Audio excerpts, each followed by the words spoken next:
Okay, first thing, look into the camera and say... Just stay at the camera?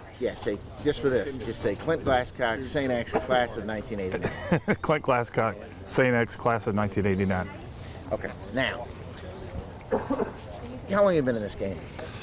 Well, I really started to get into it in 1996. Dad started probably in the 91, 92, claiming horses. And then I got pretty active involved in 96 with really, that's how I say, 22 years. Okay, we've Shanghai Bobby looked like he was going to be a legitimate Derby trade. You've had some other chances to actually win the Kentucky Derby. How do you even put that into words? You really can't. I mean, it's been a lifelong dream. It's a dream my ultimate goal is to get Dad, hopefully, to win it. And so, that was the ultimate. You're right, we've had some nice horses. Algorithms was the Derby favorite back in March of his year. Shanghai Bobby won the juvenile, then was the favorite in March. He got hurt in the Florida Derby. And then, of course, we've been in it with Intense Holiday, It's a Knockout, and General A-Rod. But, all three of those, is even though we were so excited to be part of it, ultimately the dream was the walk. We got to do that. This year was different. I mean, we obviously felt like we had two loaded guns, and years past, you're excited to participate almost, but this year we really felt like we had two legitimate shots. Okay, so now take me through. Everybody's seen the video of you. What was that moment like? And I guess your dad was close by. Was he with you, or was he across the track? So he was on the other side of the track. So when we came back over from the walk, I saw Darren Rogers, and I knew we were going to have, if we got lucky, we were going to have such an entourage slamming into security. And I had a paddock pass, of course, and I could get there, but I didn't want to chance it, and I didn't want to have something mess up. So I said, Darren, what are your thoughts? He said, Clint, I'll go right now if you want to go. So he said, there's no cover over there. And you saw me. I was like, I've already taken a shower. I'm not worried about getting wet. So we go, of course, over there.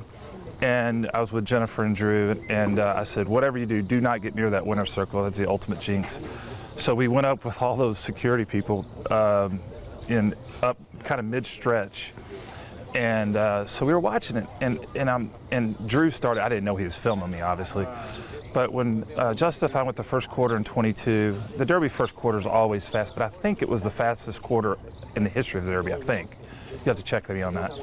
And then with the half mile in 45, I looked over at Drew and Jennifer. I said, where's Audible? Because I thought, there's no way this horse could keep up this pace.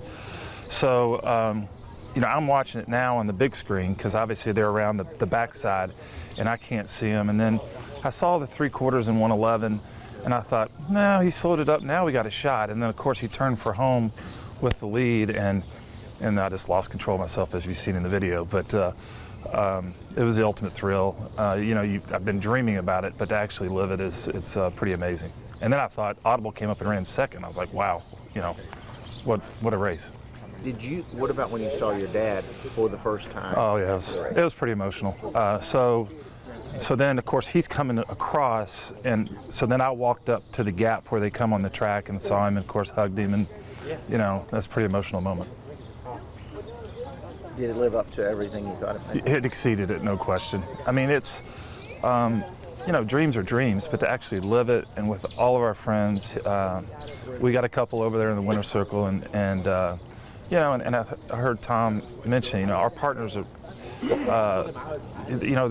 they understand it, and Jack does a great job of explaining, look, if you get in this partnership, this is not an investment, this is to have fun and enjoy the sport. And so our group likes to have a lot of fun, and fortunate we got everybody over there, which was obviously a concern because, everybody and their families. And if you've seen the winner's circle photo, I can't imagine there's been a bigger winner's circle photo than that, with all the different partnerships, and then our partner having such a big group.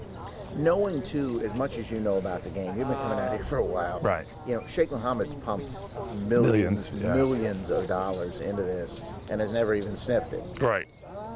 It's not easy. No, it's not. And we took a unique approach this year. I don't think it's ever been done where people have bought the racing rights, but, that's what our group's really most interested in. Obviously, WinStar and China Horse Club are big in the breeding business, and so I think that's the way we were able to accomplish to get it done. and that's really all we. I mean, of course, it'd be nice now to own part of the stallion rights because it's probably going to be worth quite a bit. But at the time, we just wanted to be part of the racing rights and obviously try to win the Derby. Is that the case for both horses? Both horses. Yeah, we just have racing interest. Okay. How about the Triple Crown now?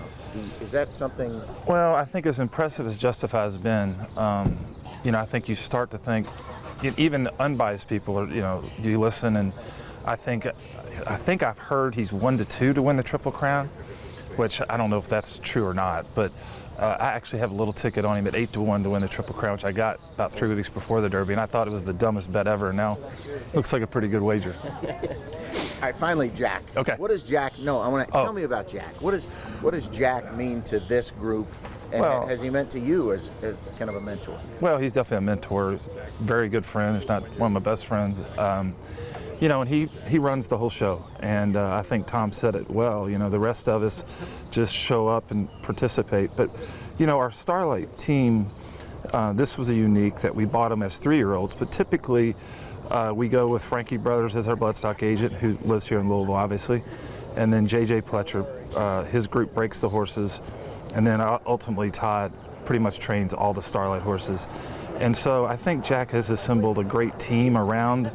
In any business you go into, you want to surround yourself with the best players, and I think Starlight's done that, and obviously Jack leads all that.